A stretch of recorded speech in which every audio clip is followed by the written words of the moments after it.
దేవుని యొక్క నామంలో క్రమాన్ని పాటించడం చాలా మంచిది.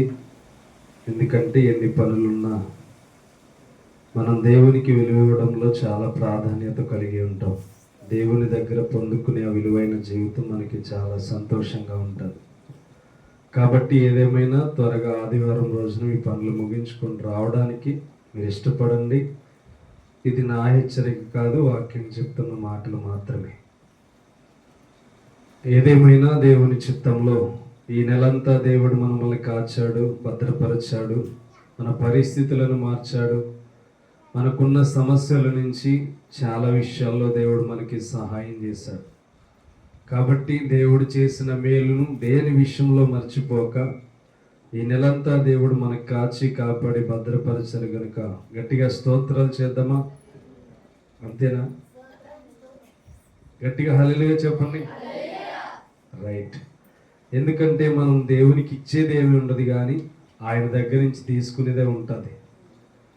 కాబట్టి ఆయనకి ఏం వెల చెల్లించగలము అని ఆలోచన చేస్తే ఆయనకి స్తుతులు మాత్రమే మనం చేయగల శక్తివంతులుగా దేవుడు మనల్ని పెట్టాడు. ఏదేమైనా నేటి దినాన్న కొన్ని నిమిషాలు మన వాక్యాన్ని విని మరలా ఆ ప్రాంతానికి వెళ్ళాలి కనుక వాక్య ధ్యానంలో చదివబడిన లేఖను ఒకసారి చూద్దాం. జెఫన్యా గ్రంథము 2వ అధ్యాయం 1వ వచనం చూడండి.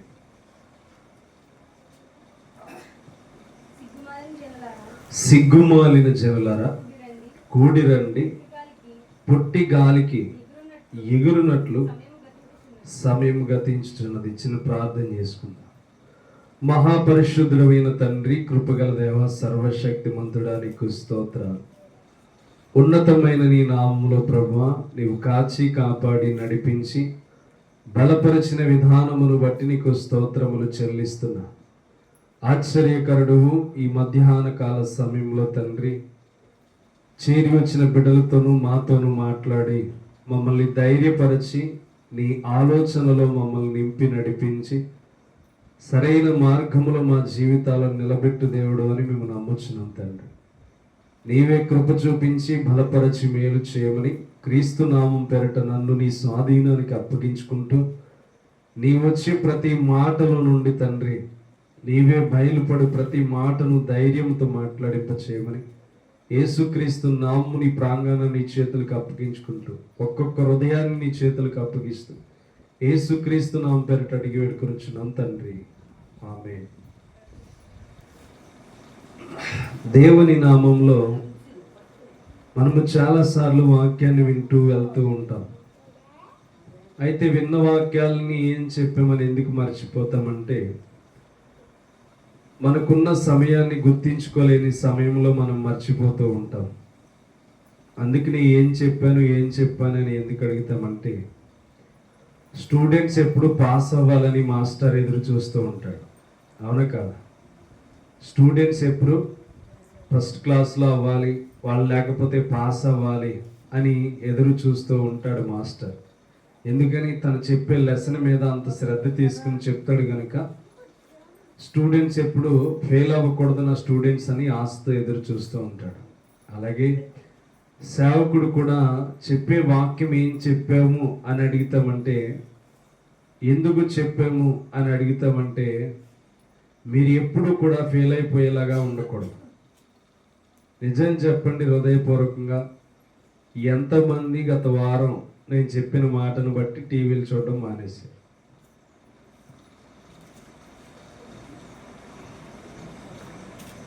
అమ్మా, అర్థమవుతుందా?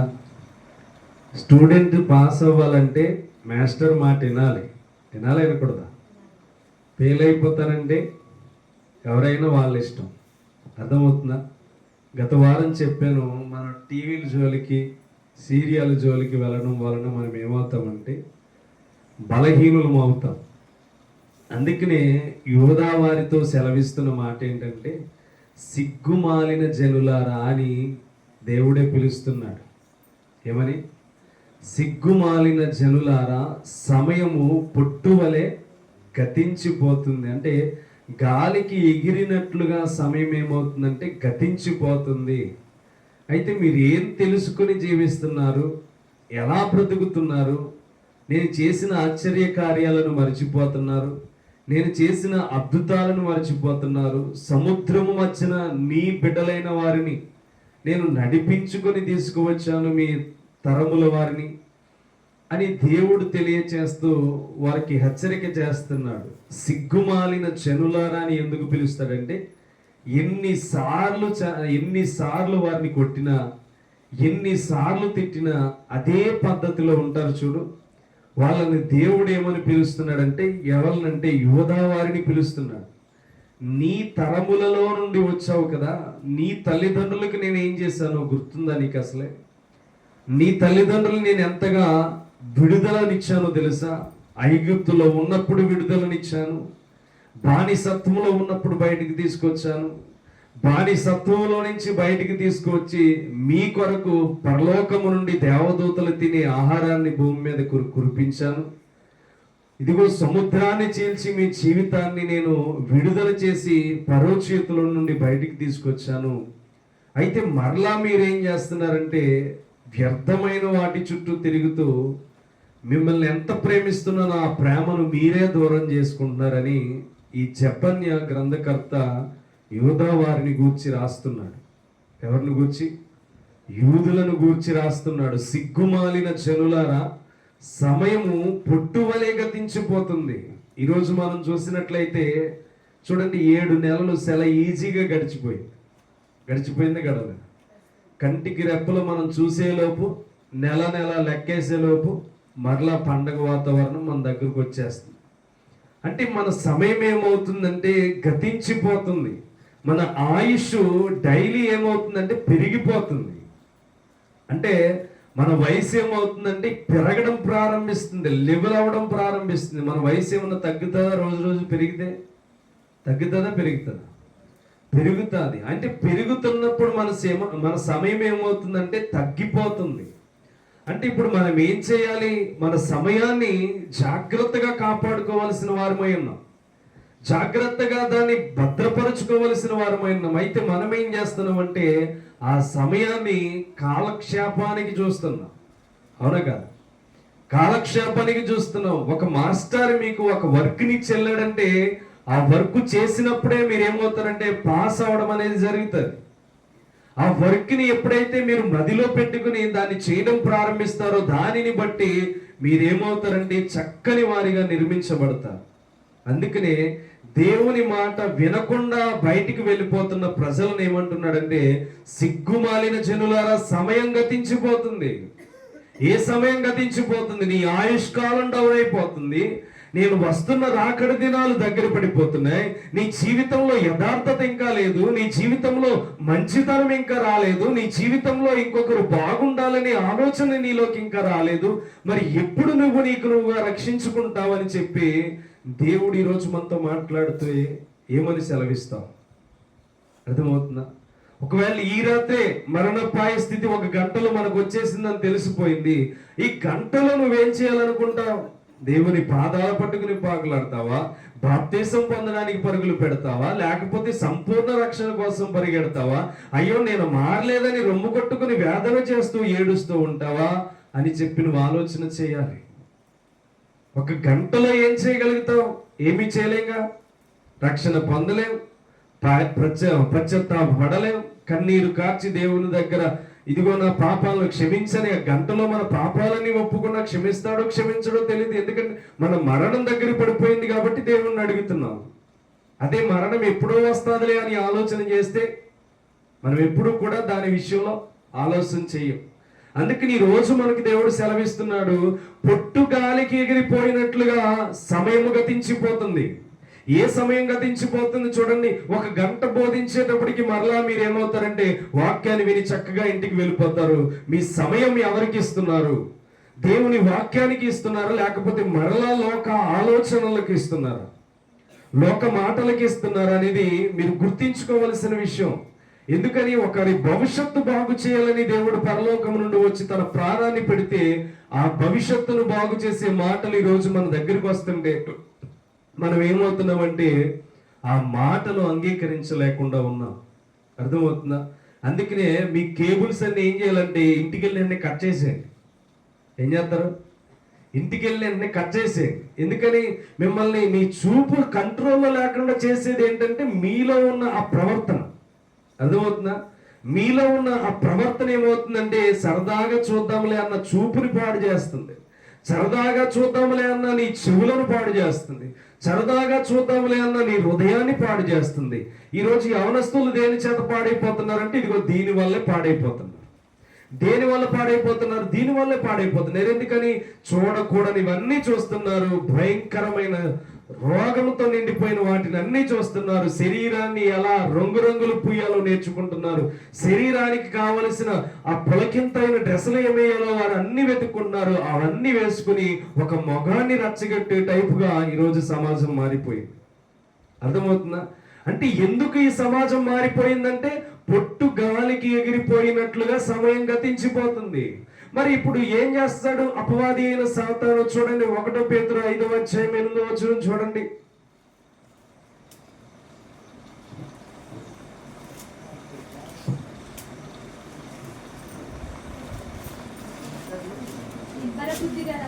అమ్మ చదువుమా.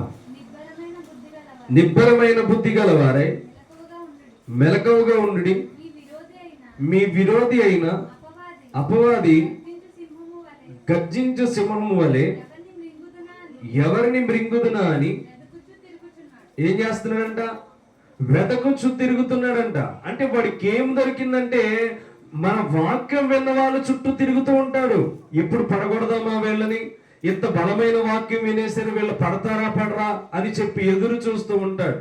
అయితే మీరేం చేస్తున్నారంటే పడిపోయే ఆలోచనలో ఉంటున్నారు కాబట్టి వాడికి ఈజీ. అర్థమవుతుందా? పడిపోయే స్థితిలో ఉన్నారు కాబట్టి చాలా ఈజీగా పడగొడతాడు. ఎందుకని?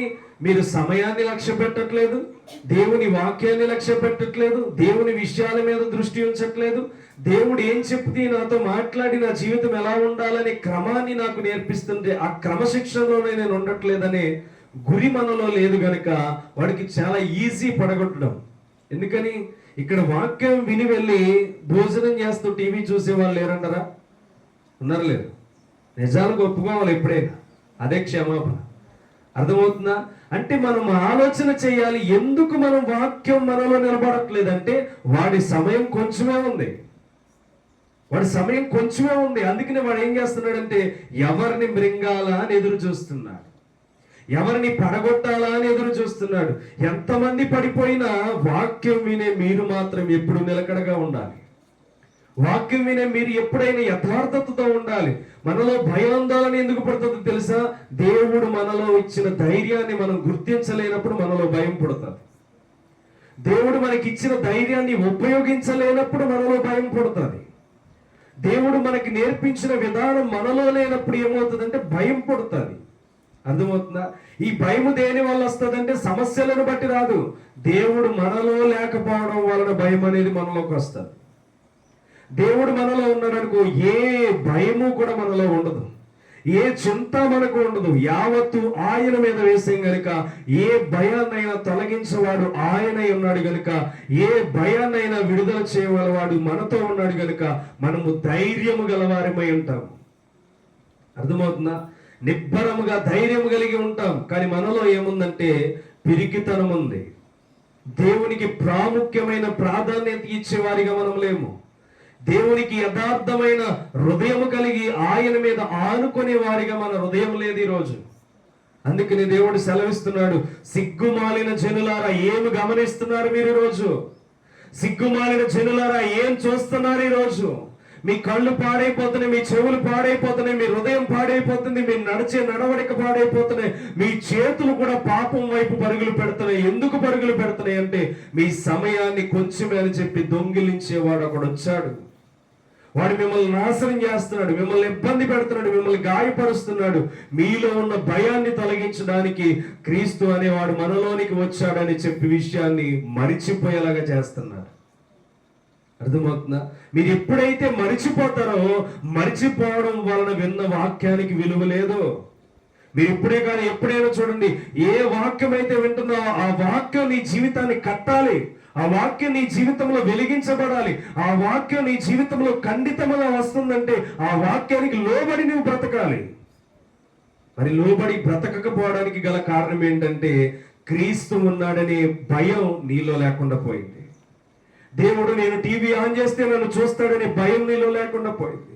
మొబైల్ ఆన్ చేసి మోసమైన మాటలు, మోసమైన ఆలోచనలు, మోసమైన చాటింగ్లు చేస్తున్నానంటే ఈ చాటింగ్ని దేవుడు చూస్తాడనే భయం మనుషుల్లో లేకుండా పోయింది. అందుకని ఈ రోజు ఏం జరుగుతుందంటే హత్యలు జరుగుతున్నాయి. ఈ రోజు ఏం జరుగుతుందంటే అనేక మందిని ఎలా చంపాలో అన్ని దీంట్లోకి వచ్చేసి ఎలా చంపాలో కూడా న్యూసే చెప్తుంది కనుక వాళ్ళని ఎలా చంపిపోటు చేయాలో కూడా దాని ద్వారానే తెలుసుకొని మనుషులు ఈ రీతిగా బ్రతుకుతున్నారు. ఈరోజు అర్థమవుతుందా?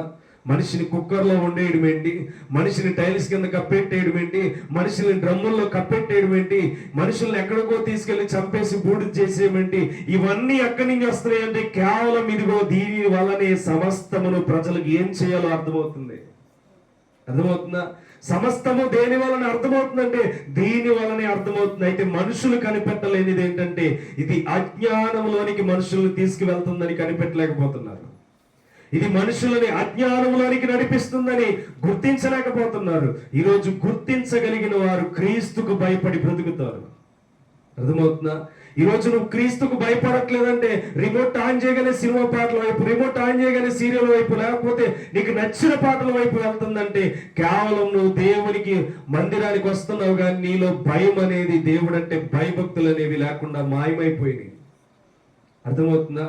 నువ్వు ఏం చేయాలి? దేవుడు ఖండితంగా మాట్లాడుతున్నాడు యోధావాతో, సిగ్గుమాలిన జనులారా పొట్టు గాలికి ఎగిరిపోయినట్లుగా ఎగిరిపోతుంది. ఈరోజు నువ్వు గమనించవలసింది ఏంటి?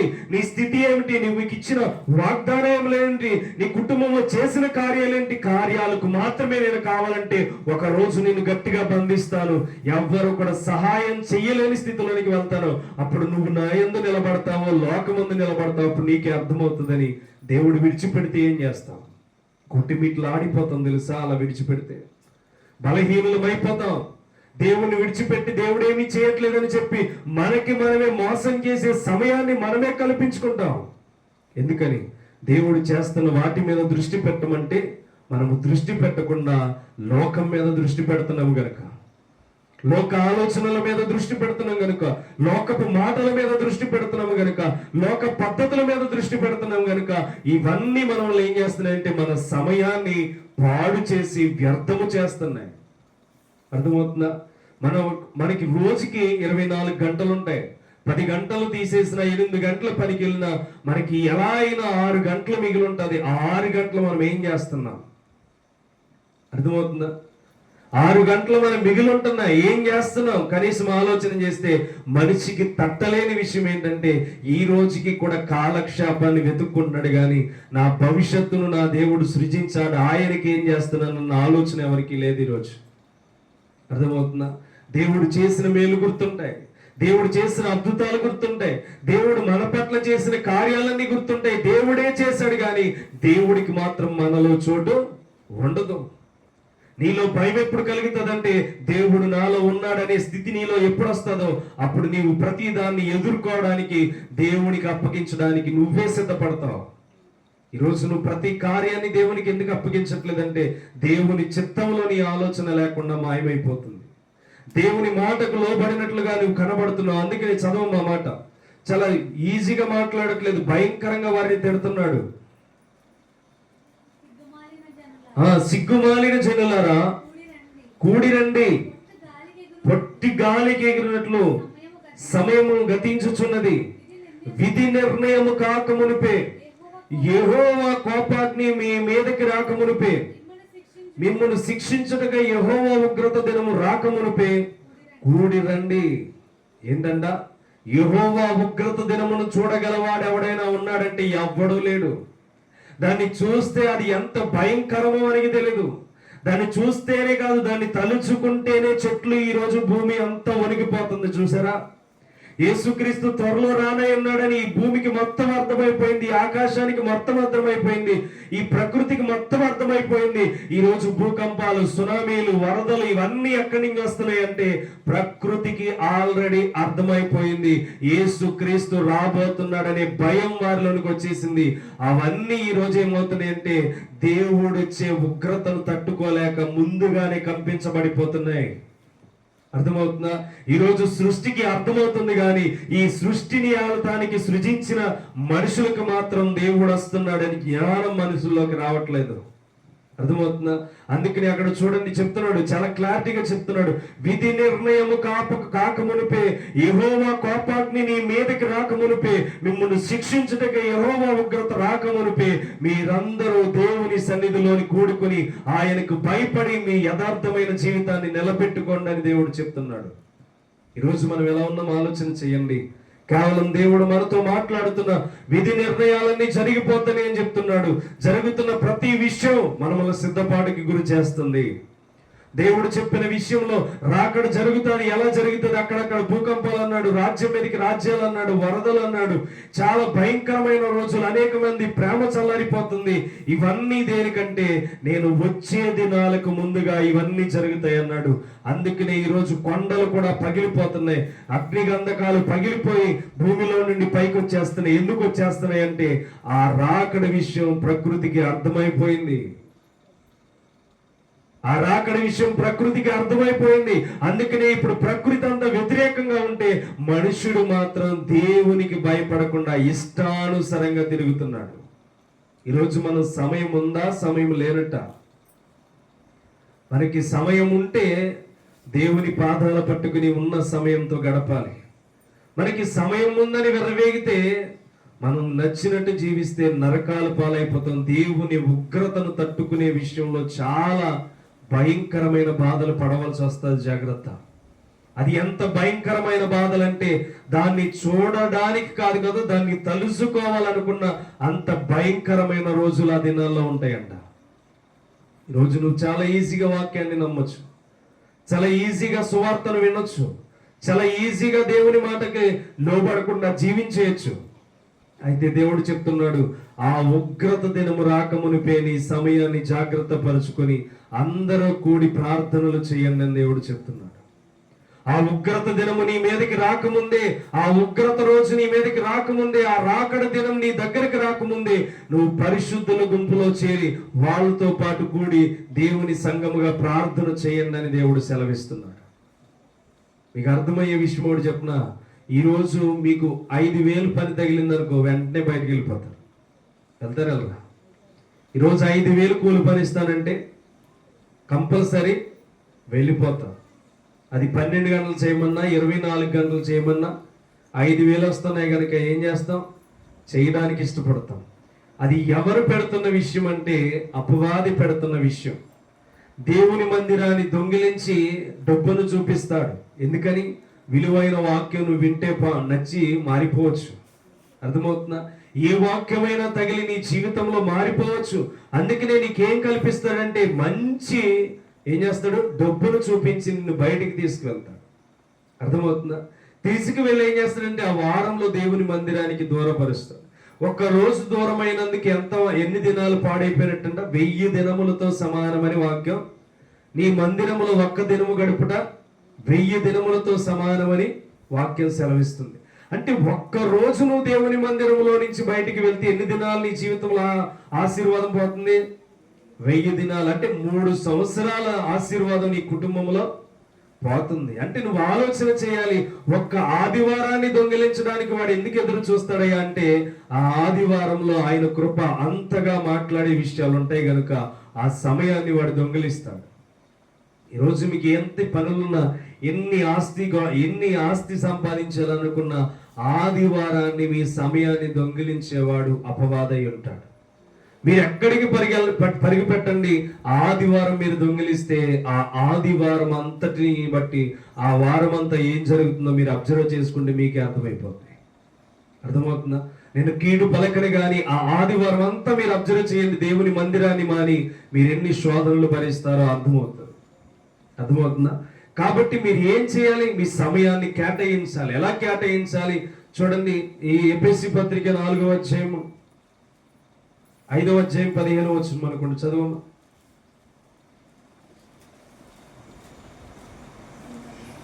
ఎఫెసీయులకు 5వ అధ్యాయం 15వ వచనం.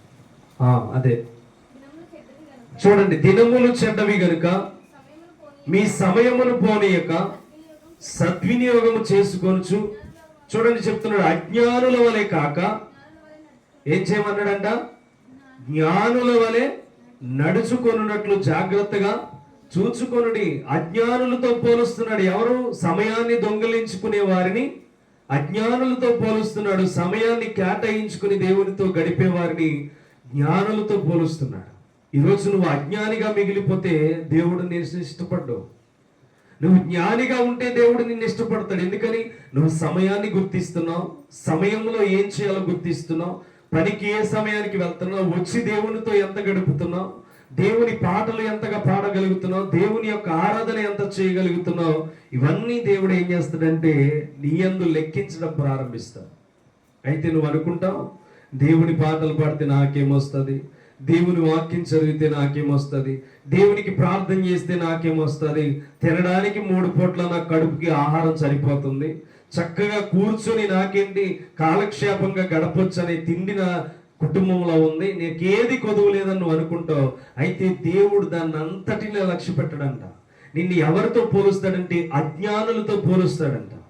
అయితే నువ్వు సమయాన్ని గుర్తించి, నేను ఈరోజు తిన్నానంటే ఆయన కృప, నేను ఈరోజు పస్తు లేకుండా ఉన్నానంటే ఆయన కృప, ఇది లేకుండా ఎంతో మంది కష్టపడుతున్న వారు ఉన్నారు, గృహాలు ఉండి దీన్ని తినలేని వారు ఉన్నారు, ఎంతో మంది అనాథులై దీన్ని కప్పుకోవడానికి కూడా సరైన దుప్పటి లేకుండా ఉన్నవారు ఉన్నారు. ఇలా ఈ వాతావరణంలో ఒక వర్షంలో నేను ఇలా ఉండి సంతోషంగా దుప్పటి కప్పుకోగలుగుతున్నానంటే ఆయన కృప. అందుకని ప్రతి దినము ఆయన కృప తలుసుకొని మనము సమయాన్ని కేటాయించాలి. అర్థమవుతుందా? ప్రతి దినము ఆయన చిత్తాన్ని తెలుసుకొని ఈ దినములు ఎంత భయంకరమైనవో ఈ దినాల్లో నేను బ్రతుకున్నానంటే ఆయన కృప అని చెప్పి నీ జీవితంలో ఉండాలి. అర్థమవుతుందా? ఈరోజు మనం తెలుసుకోని విషయం ఏంటంటే దేవునికి ఎంత ప్రిఫరెన్స్ ఇవ్వాలో అంత ఇవ్వలేకపోతున్నాం. అందుకనే చాలా ఈజీగా అపవాది మనల్ని పడగొడుతున్నాడు. అర్థమవుతుందా? మనం తెలుసుకోలేని విషయం ఏంటంటే దేవునికి ఎంత ఇవ్వాలో దాన్ని ఇవ్వలేకపోవడం వల్లనే మనం పడిపోతున్నాం. నువ్వు దేవునికి ఎంత సమయం ఇవ్వగలిగితే ఆ సమయం ఏం చేస్తుందంటే నిన్ను దరిద్రత నుండి వెలుగులోనికి తీసుకొని వస్తుంది. అర్థమవుతుందా? నీలో ఉన్న చీకటిలో నుండి వెలుగులోనికి తీసుకువస్తుంది. ఎందుకు వెలుగు నీకు అవసరం అంటే ఆయన వెలుగై ఉన్నాడు. ఆయన వెలుగై ఉన్నాడు కనుక చీకటికి ఏమాత్రము నీలో చోటు లేకుండా ఆయన వెలిగించబడిన ఏ మనుషుడినైనా అపవాది ముట్టుకోవడానికి భయపడతాడు కనుక ఆయన నీలో ఉండడానికి నువ్వు సమయాన్ని కేటాయించాలి. అర్థమవుతుందా? ఏదో ఒక సమయం, ఉదయమా, సాయంత్రమా, మధ్యాహ్నమా, ఏదో ఒక సమయం దేవుని దగ్గర ఈ సమయానికి నా బిడ్డ నా దగ్గరకు వస్తుంది. అది 9ంటిగా, 10ంటిగా, 12ంటిగా, ఉదయమా, ఏ సమయమైనా ఏదో ఒక టయానికి నా బిడ్డ నా దగ్గరకు వస్తుందనే దేవుడు నీ కోసం ఎదురు చూడాలి. అర్థమవుతుందా? నేను చెప్పేది మీరు బాగా అర్థం చేసుకోండి. మీ సమయం ఎలా ఉండాలంటే దేవుడు నిన్ను చూసేటట్లుగా ఉండాలి. ఏదో మోకరించి ప్రార్థన చేసిన, ప్రభు నా కుటుంబాన్ని దీవించి, నా కుటుంబాన్ని ఆశీర్వదించి, నా బంధువర్గాలను దీవించి, ఆమెను పనికి వెళ్తానని దీవించి, అయిపోయింది కాదు. అర్థమవుతుందా? నీ గురించి కాదు నువ్వు చేయవలసింది. లోకంలో జరుగుతున్నది, చిన్న బిడ్డలు పాడైపోతున్నారు, యవనస్తులు పాడైపోతున్నారు, భార్య భర్తల మధ్యన గొడవలు, భర్తలకు సమాధానం లేని స్థితులు, త్రాగుబోతు తత్వానికి వెళ్ళిపోయి భార్య ఏమవుతుందో బిడ్డలు ఏమవుతున్నారో పట్టించుకోలేని పరిస్థితి కాలం ఇది. ఇలాంటి భయంకరమైన పరిస్థితుల్లో ఏ కుటుంబం ఎలా నాశనం అయిపోతుందో అని చెప్పి కన్నీటితో నీవు ఇంకొకరి గురించి ప్రార్థన చేస్తే నీ కొరకు దేవుడు ఆలోచించడం ప్రారంభిస్తాడు. అర్థమవుతుందా? ఈ దినాలు భయంకరమైనవి ప్రభువా, ఈ భయంకరమైన దినాల్లో మేము బ్రతుకుచున్నాం, మా కుటుంబం చక్కగా ఉండాలి, మా కుటుంబంతో పాటు అనేక మంది కుటుంబాలు నీ మార్గంలో చేర్చబడాలి. నువ్వు రాబోతున్నావు, వాక్యాన్ని వింటున్నారు కానీ ఆ వాక్యానికి ఎవరు లోబడట్లేదు ప్రభు అని చెప్పి నువ్వు ఎప్పుడైతే ప్రార్థన చేయగలుగుతావో ఆ సమయాన్ని బట్టి దేవుడు ఏం చేస్తాడంటే నిన్ను గణపరచడం ప్రారంభిస్తాడు. అర్థమవుతుందా?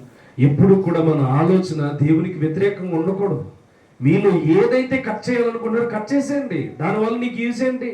ఏమండి, టీవీ చూస్తున్నారు, టీవీ చూడడం వలన నీకు బలం వస్తుందా, శక్తి వస్తుందా, లేకపోతే ఏమొస్తుంది?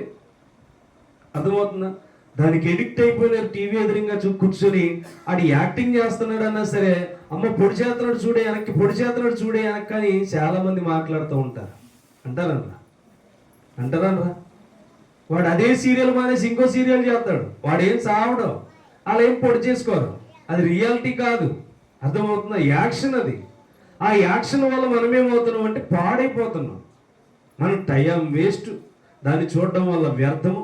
చూడండి, చూసిన సినిమాలు కూడా దరిద్రంగా మరలా థియేటర్లో వేస్తే ఈరోజు పరిమాణాలు అందరూ దాని చుట్టూ తిరుగుతున్నారు. అర్థమవుతుందా? అంటే టీవీలో వచ్చేసిన సినిమాలు కూడా మరలా ఫ్రీ రిలీజ్ చేస్తుంటే మరలా వాటికి వెళ్ళి ఏం చేస్తున్నారంటే దరిద్రంగా వాటి చుట్టూ తిరుగుతున్నారు. అంటే వీళ్ళకి సమయం అంటే తెలీదు, వాళ్ళ జీవితం అంటే తెలీదు, వారి జీవిత విలువలు అంటే తెలీదు. పనికిరాని సినిమా టీవీలో వచ్చింది, మరలా ఎవడో మూర్ఖుడు పనికిరానోడు తిరిగినట్టుగా తిరుగుతున్నాను నేను అనే ఆలోచన వారికి లేకుండా వాళ్ళు ఏం చేస్తారంటే వచ్చిన సినిమా కూడా టీవీలో వచ్చిందని కూడా చూడడానికి రోజు ప్రేక్షకులు తెగ అలజడి చేస్తున్నారు. అంటే ఏమైపోయింది? సాతాను వాడి రాజ్యాన్ని బలంగా సృష్టించుకుంటున్నాడు. ఈరోజు వాడి శక్తిని బలంగా పనిచేసేలాగా చేస్తున్నాడు. అయితే క్రీస్తు బలాన్ని నువ్వు చూపించకపోతే పడిపోయిన తర్వాత నీకు లాభం లేదు. నరకంలో పడిపోయిన తర్వాత రొమ్ము కొట్టుకున్న లాభం లేదు, అరిచినా లాభం లేదు. భయంకరమైన శాపంలో దిగిపోయిన తర్వాత ప్రభువా నన్ను రక్షించన్నా నీకు లాభం లేదు. ఎందుకని? నీకు సమయం ఉంది, దేవునితో గడపవలసిన బలం ఉంది, దేవునితో మాట్లాడవలసిన బలం ఉంది. అయితే నువ్వు దేని చుట్టూ తిరిగావు? టీవీల చుట్టూ తిరిగావు, చక్కగా లోకం చుట్టూ ఎంజాయ్ చుట్టూ తిరిగావు, తల్లిదండ్రులు మోసం చేసే విషయంలో తిరిగావు, లేకపోతే భర్తను మోసం చేసే విషయంలో తిరిగావు, భార్యను మోసం చేసే విషయంలో తిరిగావు, నీ త్రాగుడు విషయంలో, సిగరెట్ విషయంలో మత్తుడువై తిరిగేశావు. ఇవన్నిటిని బట్టి దేవుడు ఏం చేస్తాడంటే నీకు ఇచ్చిన సమయం అయిపోయింది అబ్బాయి, ఇంకా నేను చేసేదేమీ లేదు, నీకు ఆల్రెడీ ఉపయోగమైన విషయాలను తెలియజేశాను, ఆల్రెడీ నీకు సువార్త ప్రకటించాను, నా బిడ్డల్ని ఎన్నుకొని నీకు ఎలా ఉండాలో, ఎలా జీవించాలో ప్రతి విషయంలో నీ చూపుని, నీ మాటని, నీ హృదయాన్ని, నీ తలంపుని ఎలా కాపాడుకోవాలో అన్ని విషయాలు మీకు నేర్పించాను. అయితే మీరు నేను చెప్పినప్పుడు వినలేదు, ఇప్పుడు మీరు అరిచినా నాకు వినబడదు. మీరు బిగ్గరగా అరిచినా నాకు వినబడదు, గట్టిగా అరిచినా వినబడదు, రొమ్ము కొట్టుకుని అరిచినా వినబడదు.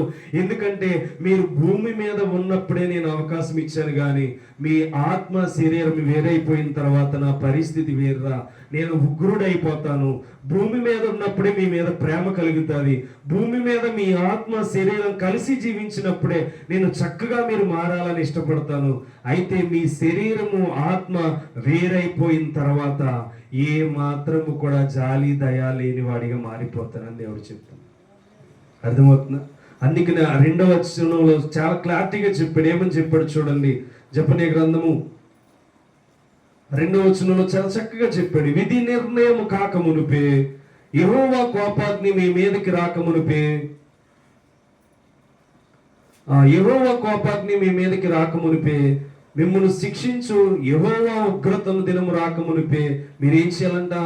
కూడుకొని మీ సమయాన్ని జాగ్రత్తగా కుటుంబం పాటు కాపాడుకోండి, మీ కుటుంబాన్ని రక్షించుకోండి, ప్రార్థన చేయండి.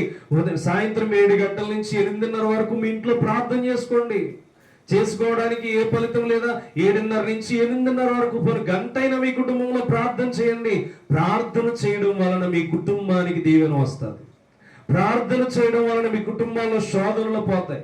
కుటుంబంతో పాటు ప్రార్థన చేయడం వలన మీ కుటుంబానికి దివ్య దీవెనలు కలగడం ప్రారంభించబడతాయి. ఎందుకని? మీరిచ్చే సమయం దేవునికి చాలా విలువైంది. మీరు కేటాయించుకునే సమయం దేవునికి చాలా ఇష్టమైంది. కుటుంబంతో పాటు ఆయన స్తుతిస్తున్నారు గనుక, మీరు మోకాళ్ళేసి ప్రార్థన చేస్తున్నారు, ఆయనకి పాటలు పాడుతున్నారు, ఆయన ఆరాధిస్తున్నారు గనుక దానిని బట్టి మీ కుటుంబం ఏమవుతుంది? వృద్ధిల్లుతుంది.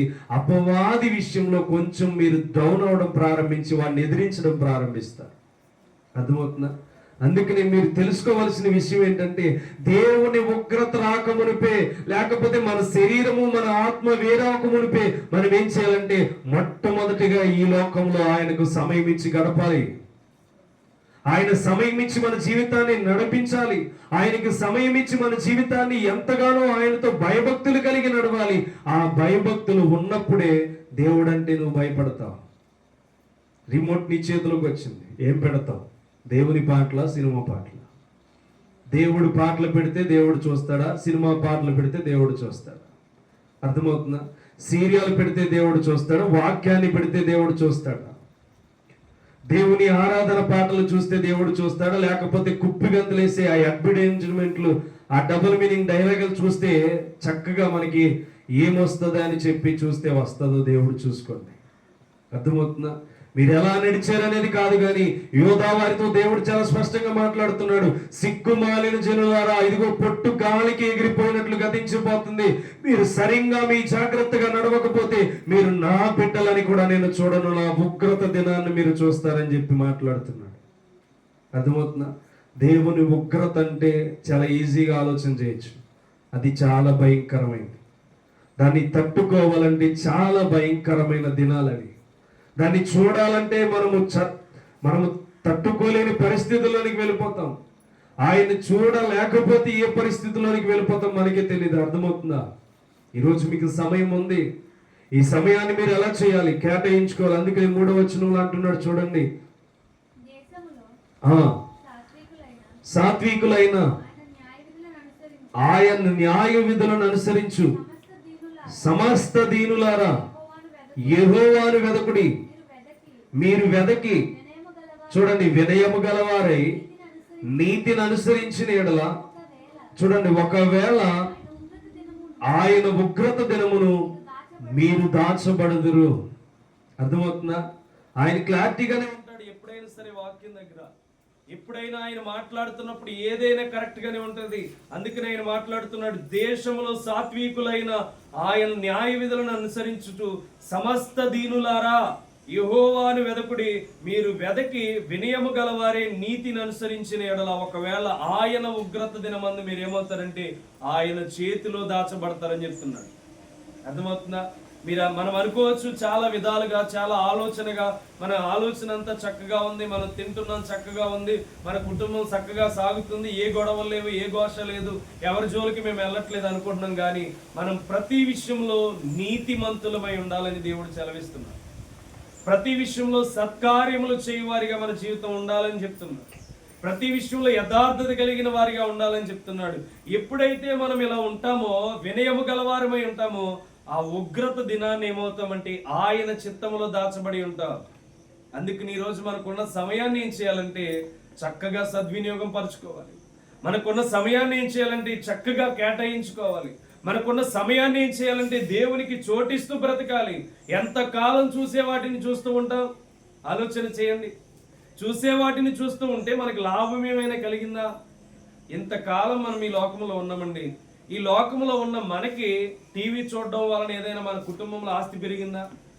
చెప్పాలి. కరెంటు బిల్లు పెరిగింది, పెరగలేదా? కరెంటు బిల్లు పెరిగింది.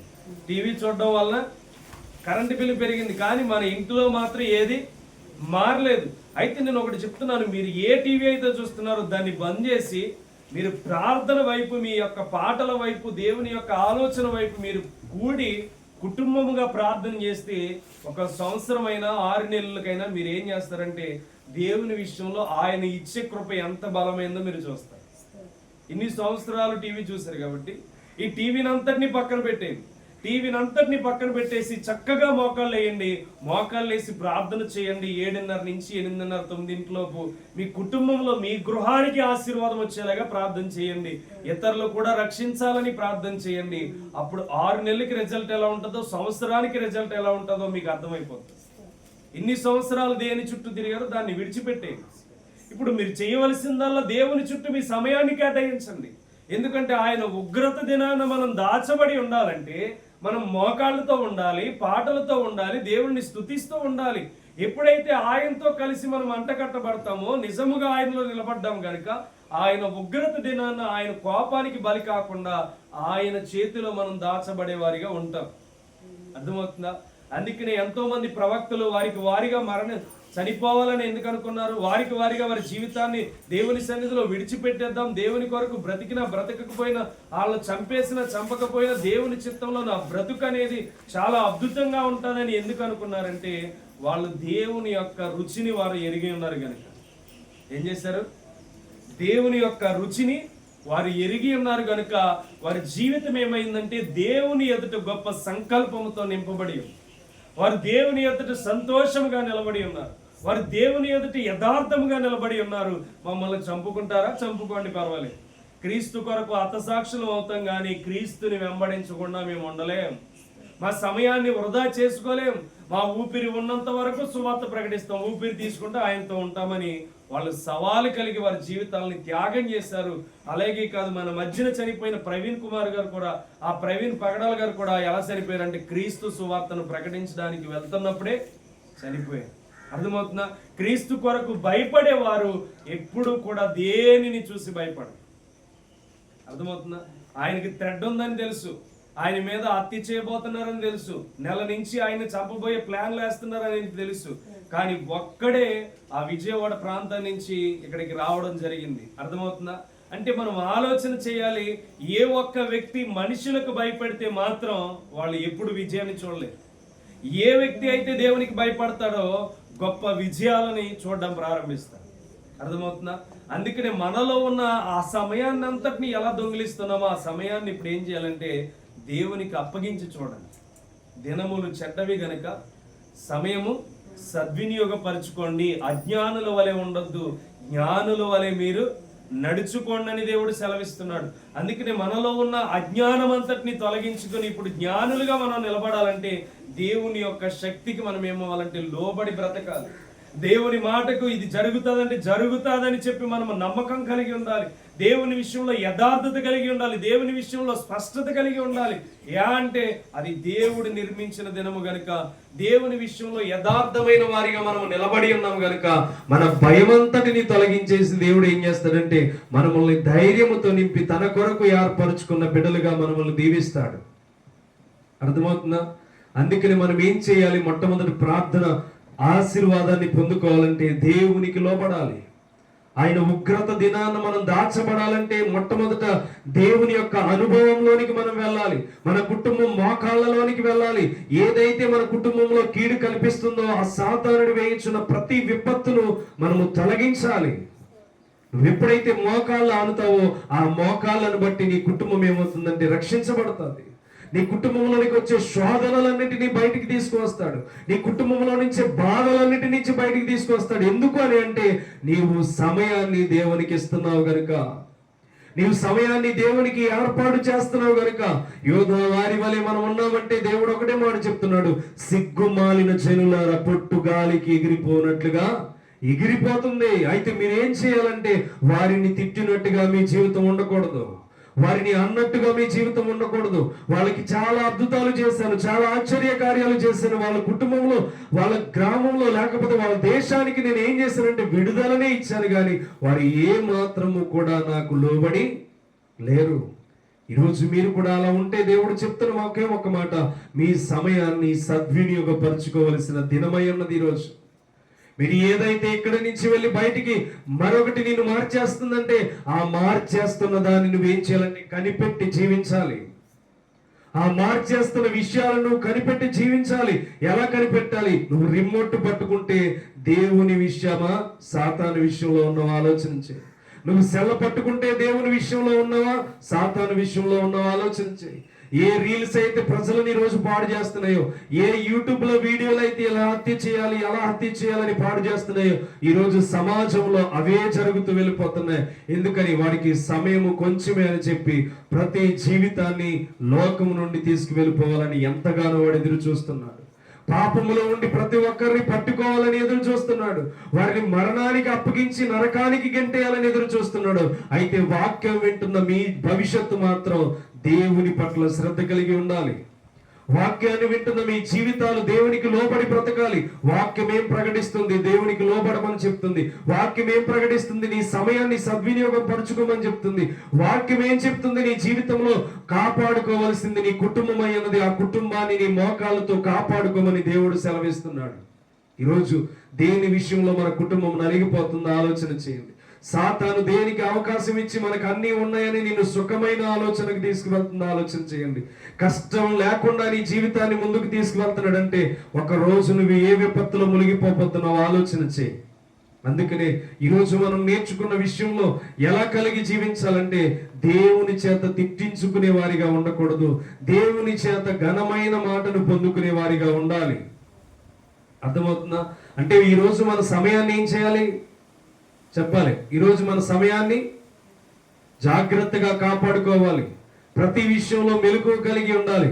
టీవీ ఛానల్ కట్ చేస్తారా కట్ చేయరా చెప్పండి నోరు తెరిచి.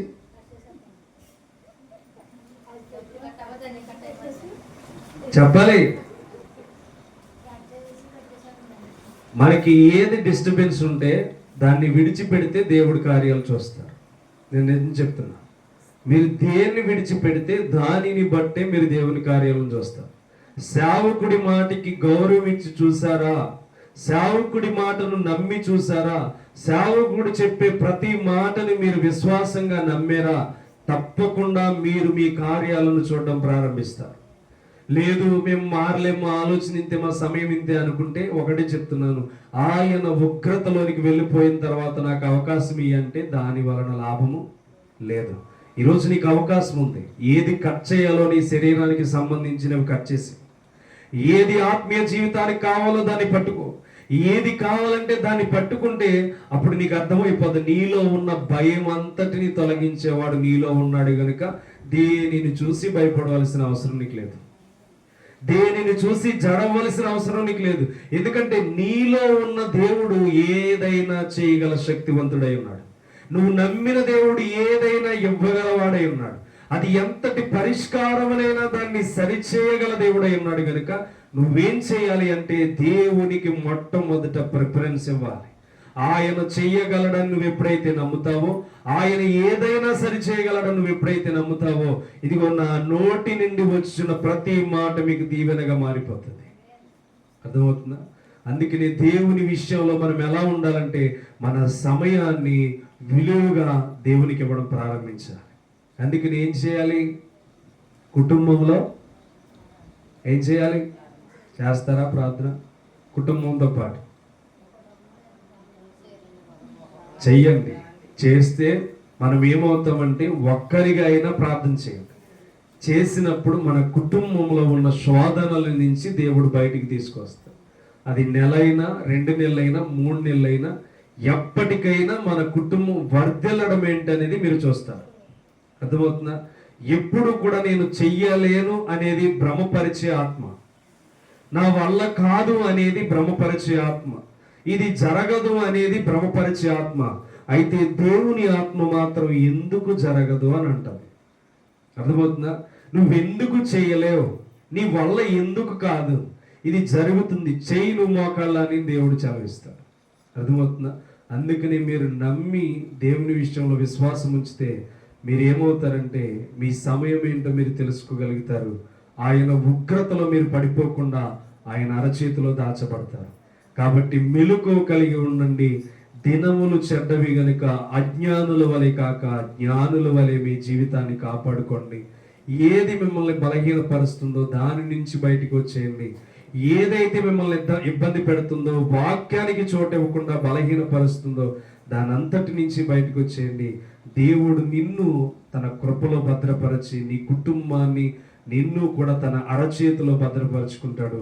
అట్టి కృపలో దేవుడి మాటలను దీవించి ఆశీర్వదించును గాక. ప్రార్థన చేద్దాం, మోకరించండి.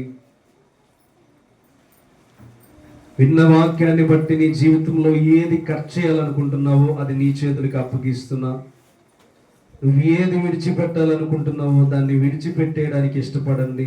దేవుని ఉగ్రత ప్రకృతికి అర్థమయ్యింది. తను సృజించిన మనుషులు మాత్రం దాన్ని తెలుసుకోలేకపోతున్నారు. ఈ ప్రపంచాన్ని ఏలడానికి దేవుడు మనుషులను సృజిస్తే ఈ మనుషులు దీన్ని గ్రహించలేకుండా ఉన్నారు. కేవలం మీరందరూ ఒకటే గుర్తుపెట్టుకోండి, దేవుడు త్వరలో రానే ఉన్నాడు. దేవుడు త్వరగా రాబోతున్నాడు. దేవుడు త్వరలో రానై ఉన్నాడంటే కేవలం నీ సమయం ఎలా ఉందో ఆలోచన చేయి. నీకు టీవీ వలన లాభం లేదు, నువ్వు చూసే సీరియల్ వలన లాభం లేదు, నువ్వు చూసే కామెడీల షోల వలన లాభం లేదు, నువ్వు చూసే యూట్యూబ్లో వీడియోల వలన ఏమి లాభం లేదు. నువ్వు ఎప్పుడూ కూడా నీ సమయాన్ని దేవునికి ఇవ్వడం ప్రారంభించాలి. నువ్వెప్పుడు కూడా దేవునికి ప్రాధాన్యత ఇవ్వడం నేర్చుకోవాలి. నువ్వెప్పుడు కూడా దేవుని విషయంలో చోటునివ్వడం ప్రారంభించాలి. కేవలం ఒక సువార్థికుడిగా దేవుడు మీ మధ్యకు నడిపిస్తున్నాడు, ఒక సేవకుడిగా దేవుడు మీ మధ్యకు నడిపిస్తున్నాడు. అయితే మీరు ఈ సేవకుడు దేవుడు మాట్లాడి మీకు నేర్పిస్తున్న విషయాలను మీకు మీరుగా క్రమము కలిగి జీవించడం నేర్చుకోండి. రక్షణ పొందలేకుండా ఉంటే రక్షణ తీసుకోవాల్సిన దినాలు ఉన్నాయి. ఈరోజు నువ్వు ఏ స్థితిలో ఉన్నా, ఏ విషయంలో ముందుకు వెళ్ళినా, ఏ ఆలోచనలో ముందుకు వెళ్ళినా ఒకటి సెలవివ్వగలను. దేవుడు తన ఉగ్రత దినాలని బయలుపరుస్తున్నాడు, తన దినాలని సంపూర్ణంగా కంప్లీట్ చేయబోతున్నాడు. ఈరోజు మనము ఎంతగా పరితపించిపోయి పరుగులు పెడుతున్నామో, ఎంతగా మన సమస్యలను బట్టి ఓడిపోతూ ఉన్నామో, ఎంతగా మన జీవితాన్ని బట్టి కృంగిపోతూ ఉన్నామో, ఎంతగా మన భవిష్యత్తును బట్టి ఏడుస్తూ కన్నీరు కారుస్తూ ఉన్నామో, ఇదిగో దేవుడు నీతో ఒక మాట సెలవిస్తున్నాడు. నేను నీ పక్షమున ఉన్నాను, నిన్ను ఓడించేవాడు ఎవ్వడు ఉండడు, నిన్ను ఓడించడానికి ఎవ్వడు సరిపోడు. నేను నిన్ను గెలిపించబోతున్నాను. నిన్ను గెలిపించబోతున్నానంటే నువ్వు నాకు ఇష్టమైన పనులు చేయాలి. నువ్వు నాకు ఇష్టమైన పనులు చేసినప్పుడు నేను గెలిపించడం అంటే ఏంటో నీకు అర్థమవుతుంది. నువ్వు ఓడిపోయే స్థితిలో ఉన్నావు ఈ రోజు అనుకోవచ్చు, కానీ దేవుడు నిన్ను త్వరలో తన కొరకు నిలబెట్టుకోబోతున్నాడేమో. అయితే నువ్వు ఆయనకు సమయం ఇవ్వాలి, నీ కుటుంబం ఆయనకి సమయం ఇవ్వాలి, నీ కుటుంబంలో ఉన్న ప్రతి ఒక్కరూ దేవునికి సమయం ఇవ్వాలి. ఈరోజు నువ్వు ఏ నిర్ణయం తీసుకుంటున్నావు ఆ నిర్ణయం నీ భవిష్యత్తును కట్టుకోవాలి. ఒక మాస్టర్ ఎప్పుడు స్టూడెంట్ పాస్ అవ్వాలని ఎదురు చూస్తాడు, ఒక సేవకుడు ఎప్పుడు పరలోకానికి ప్రజలను తీసుకువెళ్ళాలని ఎదురు చూస్తాడు. ఈరోజు నువ్వు ఏ స్థితిలో ఉన్నావో నాకు తెలియదు, కానీ దేవునికి నీ సమయం ఇచ్చి ఒక్కసారి ఆయనతో మాట్లాడి చూడు. ఒక్కసారి ఆయనతో మాట్లాడి హృదయపూర్వకంగా చూడు. కన్నీటితో మాట్లాడతావో, హృదయపూర్వకంగా లోపల ఉన్న బాధతో మాట్లాడతావో, ఆయనతో ఒక్కసారి మాట్లాడి చూడు. నీ కన్నిటికి పరిష్కారం దొరుకుతుంది, నీ భయానికి పరిష్కారం దొరుకుతుంది, నీలో ఉన్న అలజడులకు పరిష్కారం దొరుకుతుంది, ప్రతి సమయాన్ని గురించి నీలో పరిష్కారం దొరుకుతుంది. అయితే దేవునికి నువ్వు సమయం ఇచ్చి చూడు, అన్ని దేవుని కొరకు విడిచిపెట్టి చూడు. దేవుడు నీకు చేసే మేలు ఎంత గొప్పగా ఉంటుందో ఆ కొన్ని దినాల్లోనే నువ్వు చూస్తావు. కాబట్టి ఏ నిర్ణయం నీ జీవితంలో దేవునికి సమయం ఇవ్వాలనుకుంటున్నావో ఆ నిర్ణయాన్ని బట్టి నీ సమయాన్ని కేటాయించుకుని దేవుని ఎదుట ఒక్క వాగ్దానం నేను ఇలా ఉండాలనుకుంటున్నాను, ఇక నుంచి వాటి వైపు నా కనుదృష్టి, ఇక నుంచి వాటి వైపు నా ఆలోచన, ఇక నుంచి వాటి వైపు నా దృష్టి మళ్ళించకుండా నన్ను కాపాడు తండ్రి, మళ్ళించకుండా నన్ను జీవింపచేయి తండ్రి అని చెప్పి నువ్వు ఒక్కసారి దేవుణ్ణి అడగలిగితే ఆయన ప్రతి దినము నీలో ఉన్న భయాన్ని తొలగించడానికి ద్వారాలు తెరుస్తాడు. నీవు ఇష్టం వచ్చినట్టుగా కాదు, ఆయనకి ఇష్టం వచ్చినట్టుగా నీ జీవితాన్ని అప్పగించు. ఈ మధ్యాహ్న కాల సమయం ముందు నువ్వు ఏ రీతిగా దేవునికి అప్పగిస్తావో నీకే అప్పగిస్తున్నాను. ఒక్క చిన్న ప్రార్థన, నీలో ఉన్న బలహీనతలను బట్టి, నీలో ఉన్న వాటములను బట్టి, నీలో ఉన్న సమస్యలను బట్టి, నీలో ఉన్న ఎంతో అసహనాన్ని బట్టి నువ్వు దేవునికి నువ్వు అప్పగిస్తే ఈరోజు దేవుడు నీ కుటుంబాన్ని, నిన్ను అభివృద్ధి చేయడానికి ఇష్టపడతాడు. చిన్న ప్రార్థన ఎవరికి వారు చేసుకోండి. ఒక నిర్మాణం, ఒక తీర్మానం మీలోనికి తీసుకోండి.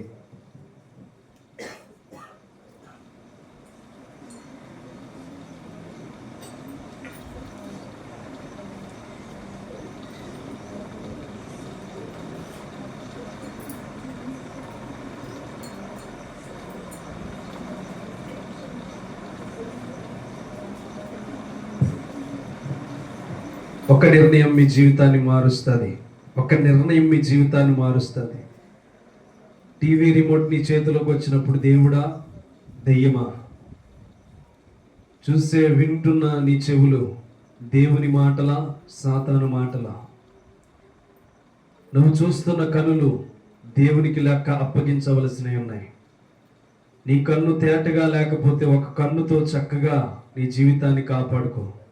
రెండు కళ్ళు కలిగి నరకంలో పడడం కంటే ఒక కంటితో దేవుని రాజ్యానికి వెళ్ళడం ఎంతో మేలని వాక్యం సెలవిస్తుంది.